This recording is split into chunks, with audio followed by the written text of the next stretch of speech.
ಮಂಗಳೂರು ನಗರದಲ್ಲಿರುವ ಜಿಲ್ಲಾ ಕಾರಾಗೃಹದಲ್ಲಿ ವಿಚಾರಣಾಧೀನ ಕೈದಿಯೋರ್ವರಿಗೆ ಅದೇ ಜೈಲಿನಲ್ಲಿರುವ 5 ವಿಚಾರಣಾಧೀನ ಕೈದಿಗಳು ಹಲ್ಲೆ ನಡೆಸಿರುವ ಘಟನೆ ನಡೆದಿದೆ.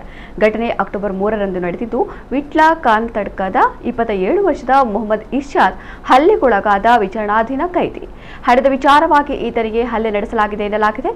ಜೈಲು ಅಧೀಕ್ಷಕರು ಕೈದಿಗಳ ಆರೋಗ್ಯ ವಿಚಾರಿಸುತ್ತಿದ್ದ ಸಂದರ್ಭ ಇರ್ಷಾದ್ಗೆ ಹಲ್ಲೆ ನಡೆಸಲಾಗಿದ್ದು, ಆತನನ್ನು ಆಸ್ಪತ್ರೆಗೆ ದಾಖಲಿಸಲಾಗಿದ್ದು, ಬರ್ಕೆ ಪೊಲೀಸ್ ಠಾಣೆಯಲ್ಲಿ ಈ ಬಗ್ಗೆ ಪ್ರಕರಣ ದಾಖಲಾಗಿದೆ.